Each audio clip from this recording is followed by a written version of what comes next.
안녕하십니까. 뉴욕일보 뉴스포커스입니다.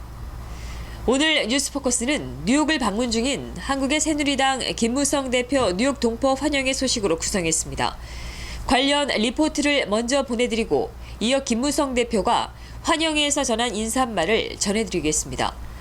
한국의 새누리당 김무성 대표 뉴욕 방문에 따른 동포 환영회가 29일 플러싱 대동연회장에서 열렸습니다.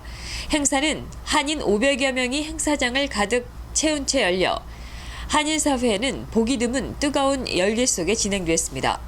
재외동포 정책이 활짝 열려야 한다며 오늘 뗀 김무성 대표는 박근혜 정부와 새누리당의 동포 정책 핵심은 동포들이 거주국가에서 1등 시민이 되는 것과 동포들이 그 나라의 주류 사회에 진출할 수 있도록 적극적으로 돕는 것이라며 참정권을 부여한 이유도 향상된 권익을 바탕으로 거주국 주류 사회로의 진출에 힘이 되기 위함이라고 강조했습니다. 김 대표는 이어 재외동포가 처음 치러진 지난 19대 총선의 투표율이 2.5%, 18대 대선 때는 7.1%에 불과했다며 현재 국회에서는 이같이 낮은 재외동포 투표율을 끌어올리는 방안을 모색 중이라고 말했습니다. 또 복수국적 취득 연령을 현행 65세에서 60세까지 낮추는 것과 동포들을 위한 예산 배정을 최대한으로 높이는 데 힘쓰겠다고 약속했습니다. 특히 최근 심윤조 재외국민위원장이 대표 발의한 재외동포청 설립이 잘 추진될 것으로 생각한다고 말한 뒤 동포들과 함께 상생 발전하는 길을 찾아 나가겠다고 덧붙였습니다. 심윤조 재외국민위원장이 국회에 제출한 재외동포청 설립안은 현 재외동포재단을 폐지하고 재외동포청을 신설해 재외동포 관련 업무를 원스톱으로 서비스할 수 있도록 하고 있습니다. 하지만 김무성 대표는 공천권을 국민에게 되돌려야 하며 2017년 정권 재창출을 반드시 이루겠다 등의 새누리당 정책 설명의 연설 대부분의 시간을 할애하고 정작 재외동포들이 듣고자 하는 사안에 대해서는 짧디 짧은 언급으로 끝나버려 뉴욕 한인들에게 큰 아쉬움을 남겼습니다. 한편 이날 행사에는 한인사회 5개 단체 대표가 자리해 공동으로 김무성 대표 일행에게 환영사를 전했습니다. 행사를 공동으로 주최한 민주평화통일자문회의 뉴욕협의회 정재건 회장은 한국 정부가 한인 2세와 3세들의 정체성을 심어주는 일에 앞장서줄 것을 당부했고 뉴저지 한인회 박은림 회장은 앞으로 한국과 이민사회가 일방적으로 도움을 주는 사회가 아니라 서로 상부상조하고 소통할 수 있는 사회가 되기를 희망한다고 말했습니다. 퀸즈 한인회 류재봉 회장은 한인 이뚜리 취업비자의 진척을 당부했고 뉴욕 한인 직능단체협의회 이상호 의장은 재외동포들의 투표를 높일 수 있도록 투표소 설치를 많이 해줄 것을 요청했습니다. 또 민주평화통일자문회의 뉴욕협의회 김수연 차세대 부회장은 차세대 한인들의 통일교육에 한인 정부가 관심과 지원을 해줄 것을 당부했습니다. 이날 행사는 평화통일자문회 뉴욕협의회, 뉴욕 직능단체협의회, 뉴저지 한인회, 뉴욕 퀸즈 한인회, 맨해튼 한인회, 롱아일랜드 한인회, 새누리 뉴욕 미래 포럼 등이 공동 주최로 준비했습니다.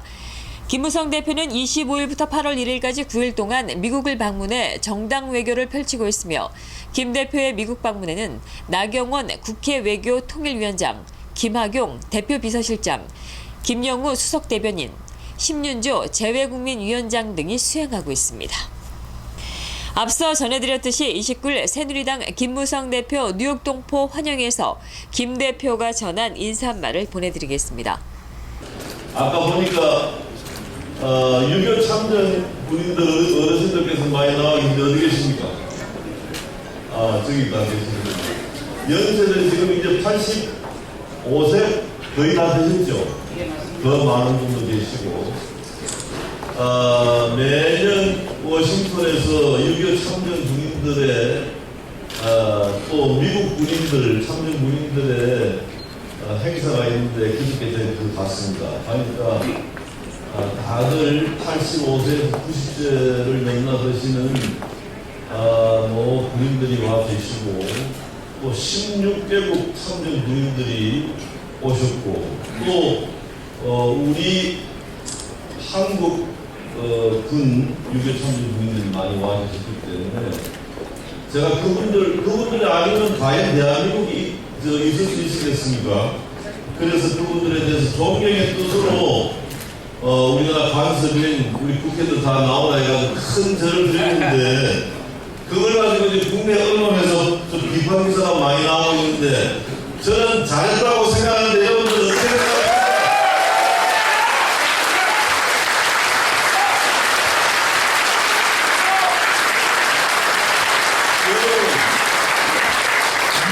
때 미군이 3만 7천 명이 전사했습니다. 9만 3천 명이 부상했습니다. 아직까지 돌아오지 않은 실종자가 8,517명입니다, 여러분. 알링턴 국립묘지에 가서 참배했습니다.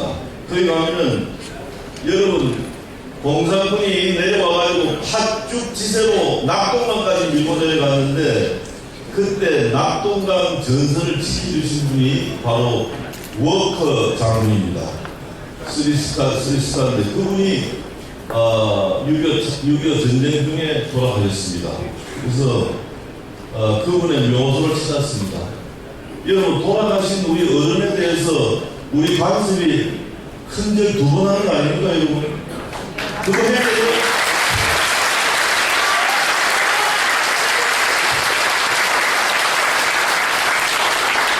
그 워커 장군, 우리나라를 살려주신 워커 장군에게 돌아가신 그 묘에다가 절 2번 했다고 지금 서울의 언론에서 비판을 많이 하고 있습니다. 내년에 가서서는 또 하겠습니다, 여러분.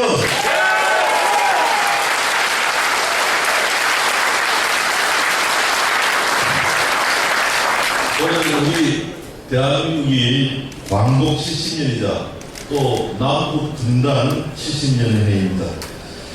여러분 우리의 근대사를 보면 참으로 어려움이 많았습니다. 그런데 다행히 우리 국민들의 노력과 국제 환경의 도움으로 드디어 우리나라는 독립을 하게 되었습니다.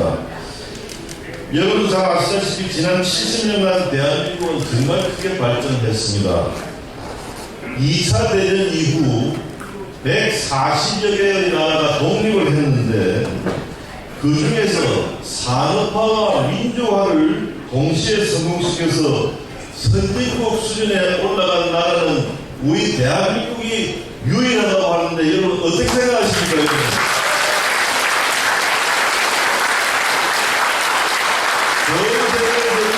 기적이 아니면 있을 수 없는 일이라고 우리 한국을 존경하고 부러워하고 있습니다. 우리의 5,000년 우리 민족사 중에 최고의 민족 중흥기라고 저는 생각을 합니다. 그럼에도 불구하고 우리 국내에 있는 진보 좌파들은 이 우리나라의 자랑스러운 현대사를 정의가 패배하고 기회주의가 득세한 굴욕의 역사라고 깎아내리고 있는데 여러분들 그에 동의하십니까? 아니요. 진보 좌파 세력이 준동하면서 우리의 어린 학생들에게 우리의 현대사를 부정적 사관에 의한 역사 교과서를 가르치고 있습니다. 참으로 우리나라의 미래가 정말 걱정이 많이 됩니다. 저희 새누리당이라는 종북 좌파가 우리나라에서 기성을 끊지 못하도록 열심히 노력했고 나름대로 성공을 하고 있습니다. 종북 좌파들의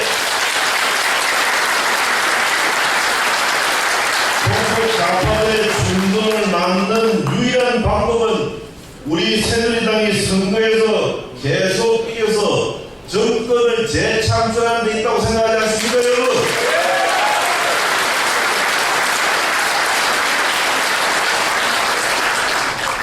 우리가 매년 1월 1일 동작동에 있는 국립현충원을 가서 참배를 합니다. 그런데 정치인들이 1월 1일 현충원 가면은 모두를 모셔놓은 그 탑에다가 참배를 하는데 그 이후부터는 각각 자기가 존경하는 선배 정치인들을 묘에가 참배합니다. 어떤 사람들은 박정희 대통령, 또 어떤 사람들은 김대중 대통령의 묘에만 가서 참배를 하는데 이게 잘못된 일 아닙니까, 여러분? 그래서 저는 지난 1월 1일 날 우리 새누리당의 당직자 모두를 이끌고 우리나라 제1대 대통령이 누굽니까? 이승만 대통령 아닙니까, 여러분?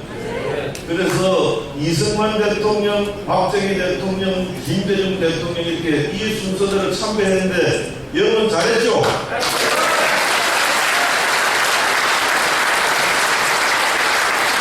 이승만 대통령은 하와이에서 쓸쓸히 돌아가신 게 이제 50년이 됐습니다, 올해. 이승만 대통령은 우리 민족사 최초로 자유민주선거를 실시해서 이 땅에 미국식 자유민주주의와 시장경제 체제의 초석을 놓았습니다. 한국 전쟁 때는 외교력을 발휘해서 한반도 전체가 공산화되는 것을 막았습니다. 올해 62주년을 맞는 한미 동맹을 통해서 우리나라의 안보를 튼튼하게 만들었습니다. 여러분, 지난해 구매력 기준으로 우리 한국이 세계 12위의 경제 대국인데 비해서 북한은 112위로 정확하게 한국의 44분의 1밖에 되지 않습니까? 경제력이. 만약 우리 남한이 광복 이후 좌파들이 주장하는 사회주의 경제체제를 선택했다면 여러분 과연 우리나라가 어떻게 됐겠습니까? 생각만 해도 아찔하지 않습니까, 여러분? 많은 사람들은 이승만 대통령의 독재와 정치적 실수를 이야기합니다. 여러분, 민주화 운동을 통해서 정치에 입문했던 저는 누구보다도 독재를 싫어합니다. 또 저는 개인적으로 독립운동에 한평생을 바친 김구선생을 가장 존경해 왔습니다. 그렇지만 이제는 우리의 나라를 건국해 주신 이승만 대통령을 건국 대통령이자 우리나라의 국부로 존중해야 할 때가 되었다고 생각하는데 여러분 어떻게 생각하십니까?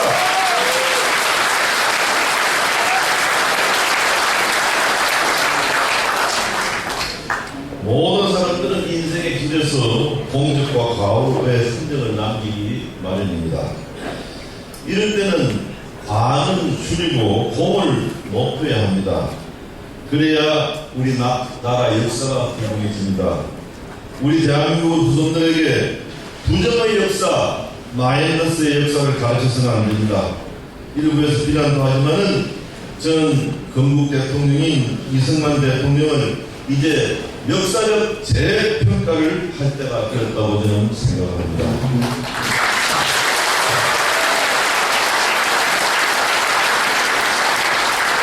저는 학창시절에 반박정희 데모를 굉장히 열심히 신나게 하고 다니는 사람이었습니다.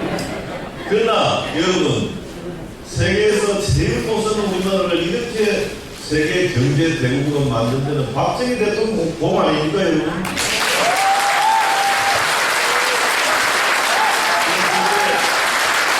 박정희 대통령, 김영삼 대통령, 김대중 대통령 등 그분들의 과보다는 공로를 훨씬 더 높이 평가해서 역사적 재평가를 해야 한다고 생각합니다. 이렇게 우리가 긍정의 역사를 써내가야 우리 대한민국 국민 대통합이 이루어지지 않겠습니까, 여러분?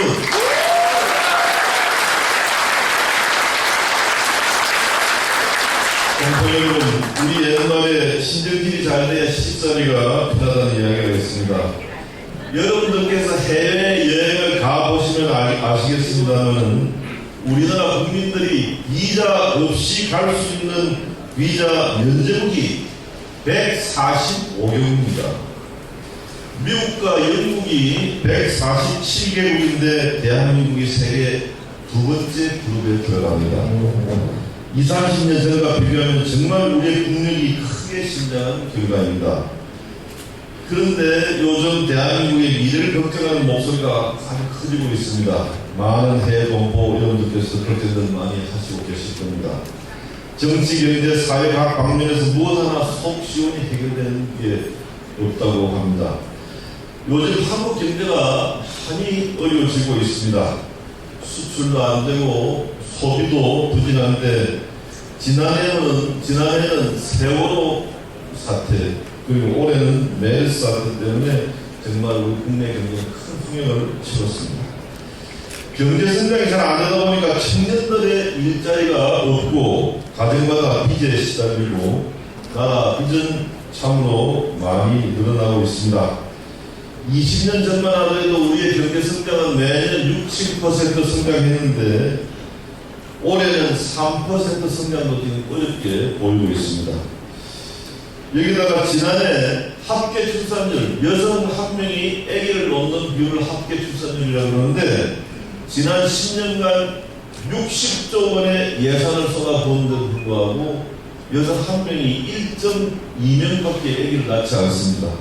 그래서 우리나라는 세계 최고의 초저출산 국가가 되어버렸습니다. 무언가 돌파구를 찾아야 하는데 정치권은 철저한 진영 논리에 빠져가지고 허구한 갈등과 분열의 온상이 되고 있으니 참으로 동부여러분께 참 볼 면목이 없습니다. 제가 최근 2, 3년 새 가장 걱정했던 것이 25년 전에 일본을 닮지 않을까 하는 것이었습니다. 일본은 1990년대 불황이 오니까 체질 개선을 위해서 현재 우리 박근혜 정부가 추진하는 4대 개혁처럼 공공, 노동, 금융, 교육개혁에 나섰습니다. 그런데 일본의 정치인들이 표만을 생각하고 국가 재정 건전성을 생각하지 않으면서 과잉 SOC 건설을 하다 보니까 여러분 일본의 나라 빚이 GDP분의 무려 245%나 올라가 있습니다. 노동교육도 잘 안 돼가지고 일자리 양극화가 심하게졌고 금융이나 교육교육도 기득권 측의 반발로 결국 일본은 실패했습니다. 그래서 우리나라가 일본하고 사회 구조가 똑같지 않습니까? 그런데 25년 전에 일본이 저성장의 늪에 빠져들어가는 똑같은 길을 우리나라가 지금 4년째 걷고 있습니다. 그래서 저는 올해 신년 기자회견할 때 일본을 반면교사로 삼아서 절대 일본 같은 잘못을 저지르지 말자고 강조한 바가 있습니다. 그런데 동포는 잘 아시다시피 몸이 아파 수술하면 당장은 고통이 심하게 됩니다만 우리 개혁도 마찬가지입니다. 개혁을 하면 나중에는 좋아지겠지만 당장 자기 밥그릇 챙기기에 반발하기 때문에 개혁을 한꺼번에 하기가 굉장히 어렵습니다. 그래서 개혁의 우선순위가 중요하다고 생각을 했고 올해 상반기에는 1년에 100억씩의 적자가 나가지고 국민 세금으로 이것을 내고 주어왔던 공무원 연금 개혁을 성공시켰습니다.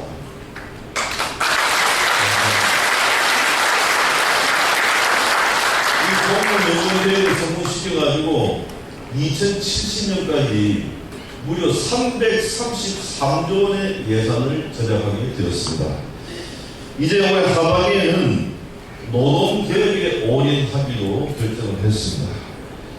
우리 대한민국처럼 소규모 개방 경제는 국가 재정 건전성이 매우 중요합니다. 나라 살림이 튼튼해야 외국의 투자자들이 떠나지 않고 경제가 발전할 수 있습니다. 특히 우리에게는 전 세계 단 하나밖에 없는 민족 분단의 나라입니다. 그래서 언제 어떻게 우리에게 다가올지 모르는 통일에 들어간 막대한 통일 비용을 생각하면 우리나라 국가는 정말 튼튼히 해둬야 됩니다. 그래서 아까 공무원님께 말씀드렸습니다. 이제 올해 하반기에는 새누리당의 최우선 현안은 노동개혁이라고 밝히고 당력을 총동원하겠다고 선언했습니다. 그런데 공무원 연금 개혁을 할 때 저희들은 큰 결심을 할 수밖에 없었습니다. 왜냐하면 우리나라 공무원이 110만 명입니다. 그리고 은퇴해서 연금을 받는 공무원이 37만 명, 합해서 144만 명. 그들의 가족까지 합하면 약 600만 명이 되는데 연금을 받던 연금을 줄이게 되면 이 600만 명이 우리 새누리당에 반대로 돌아설 게 뻔하지 않습니까?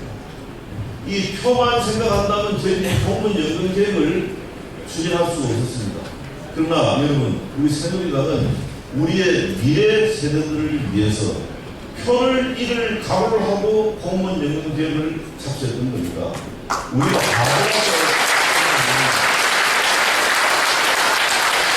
근데 또 노동 개혁을 하게 되면은 한국노총과 민노총 또 하는 노동자들로부터 표를 잃게 됩니다. 그러나 여러분, 우리는 표를 잃는 한이 그래도 우리의 미래 세대들이 앞으로 편안한 삶을 살게 하기 위해서는 노동개혁을 반드시 강력하게 추진하도록 하겠습니다. 여러분.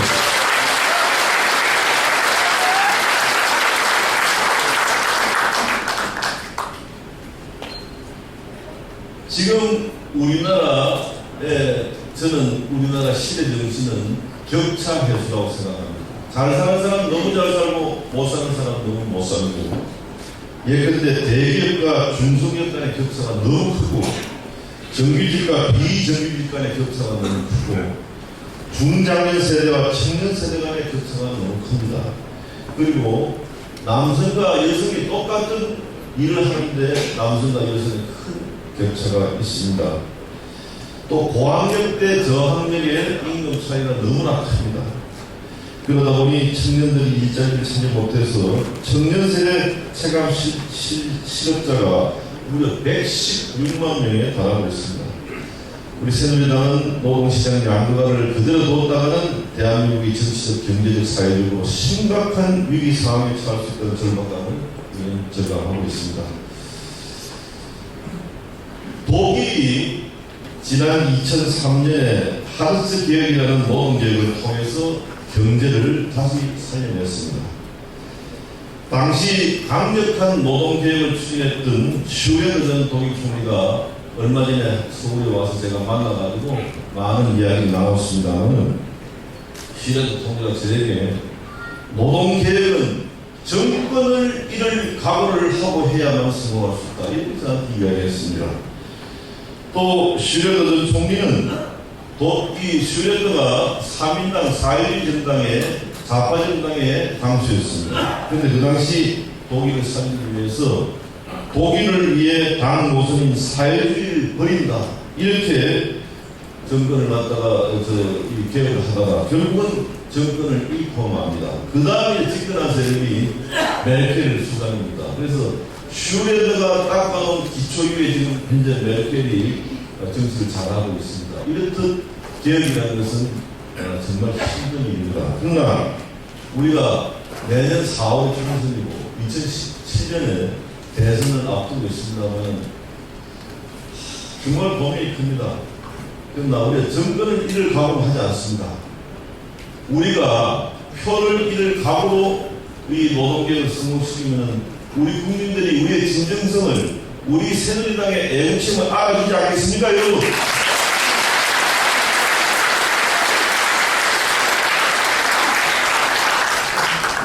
우리 대한민국의 발전을 위해서는 통일도 열심히 준비해야 합니다.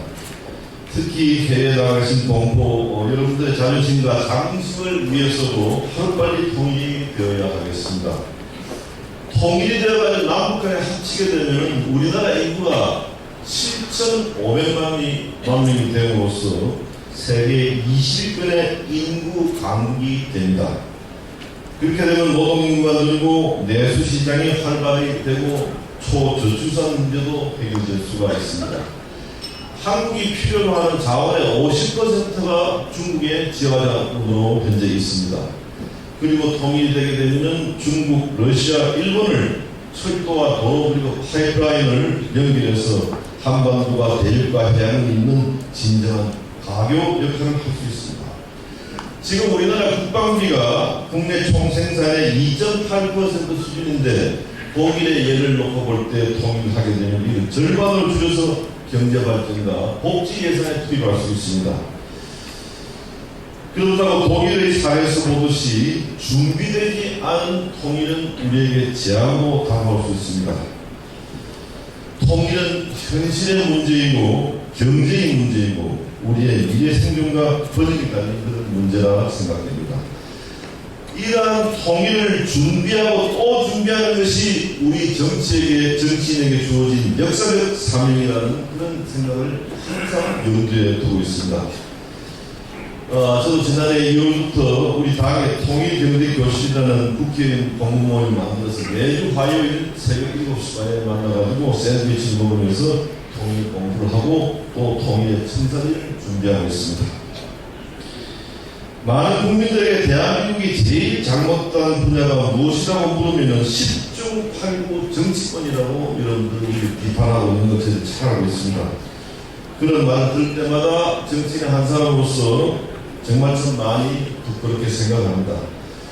저는 우리 정치권이 국민들로부터 지탄과 분노의 대상이 되는 원인이 무엇인지 생각하다가 크게 두 가지 문제가 있다고 결론을 내렸습니다. 하나는 개파 정치에 따른 정당 민주주의의 실종이고 또 하나는 국회 선진화법에 따른 의회 정치의 실종이라고 저는 생각합니다.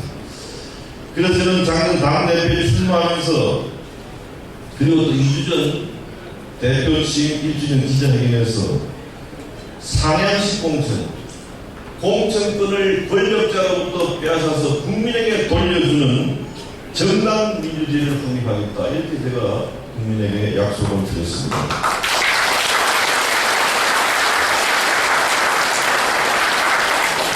우리 정치권을 보면 국회의원 모두 여기 오신 국회의원도 한 분 한 분 다 훌륭한 분들인데 선거철만 되면은 여야 가릴 것 없이 공천을 받기 위해서 비굴하게 권력자에게 줄을 서고 아부하기 바쁩니다. 당내 권력자가 공천을 무기로 줄 세우기를 강요하니 우리 당이 상명 화합 형태의 비민주적인 정당이 되었고 그렇기 때문에 당이 분열하고 체질도 허약해졌습니다. 저는 지난 전당대회에서 저는 공천권을 행사하지 않기 위해서 당대표가 되려 한다. 이렇게 연설하면서 당과 국민에게 표를 얻어가지고 새누리당 당대표에 당선되었습니다. 그래서 여러분 미국도 과거에는 공천을 당의 권력자가 다 했습니다. 그래서 호텔 방에서 문을 걸어 잠그고 씨가 피우면서 위스키 먹어가면서 돈 많이 갖다 주는 사람에게 미국도 공천을 줬습니다. 이것이 정치를 부패하게 만들었기 때문에 이제 오픈 프라이머리가 미국에 실시돼가지고 미국 정치가 깨끗하게 바뀌게 됩니다. 이제 우리나라도 공천권을 국민에게 돌려드리는 오픈 프라이머리를 실시할 때가 되었다고 생각하는데 여러분 어떻게 생각하십니까?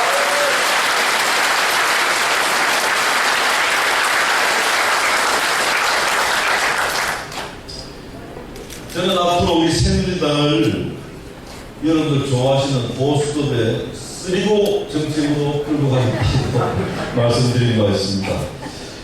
후진적인 정치를 바꾸고 어려운 경제를 살리고 또 다가오는 선거에서 모두 승리하고 이렇게 쓰리고에 매진하면서 국민과 함께하는 정치, 국민을 잘 모시는 정치를 하도록 하겠습니다. 이것을 통해서 여러분 박근혜 정부가 성공해야 우리에게 미래가 있지 않겠습니까 여러분?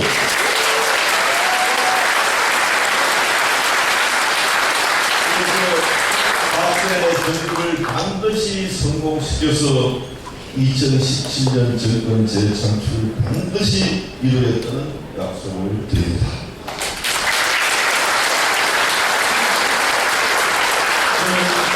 뉴욕에 올 때마다 전 세계의 인종들이 모여 사는 뉴욕의 다양성과 포용성에 놀라고 있습니다. 세계 각국의 사람들이 오고 가는 뉴욕, 그게 세계 경제의 수도이자 문화의 수도인 뉴욕의 힘이라고 생각합니다. 우리 대한민국도 이제 다문화, 다민족 국가가 되어가고 있습니다. 저출산 때문에. 한국에 체류하는 외국인이 올해 170만 명이 넘을 정도입니다. 저희 새누리당 이 점을 굉장히 중요히 생각해서 필리핀 출신의 이자스민을 국회의원으로 만들어가지고 다문화 정책을 현재 많이 만들고 있습니다. 참고로 야당에는 한 명도 없습니다. 저는 대한민국이 앞으로 더 발전하려면 인종과 문화를 국적 국적을 가리지 않고 활짝 열려있는 대한민국을 만들어야 한다고 생각합니다.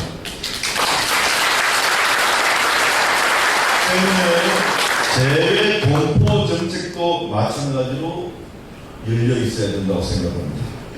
박근혜 정부와 새누리당의 동포 정책 핵심은 동포 위원들께서 현재 계시는 나라의 1등 시민이 되고 주류 사회에 진출할 수 있도록 적극 도와드리는 길이라고 생각합니다.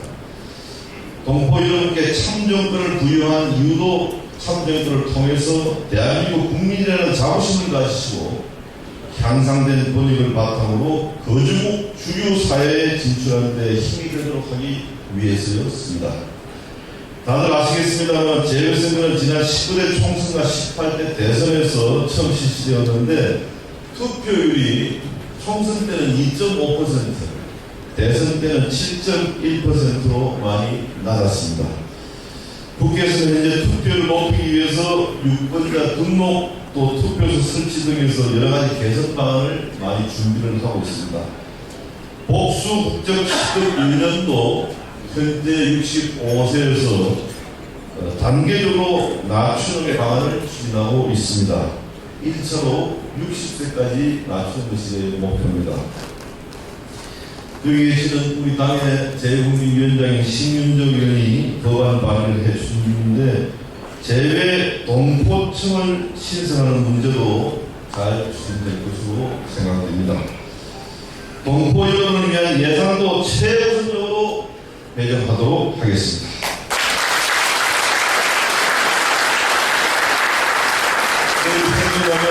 늘 동포 여러분과 함께 발전할 수 있는 상생의 길을 찾도록 노력을 하고 또 노력하도록 하겠습니다.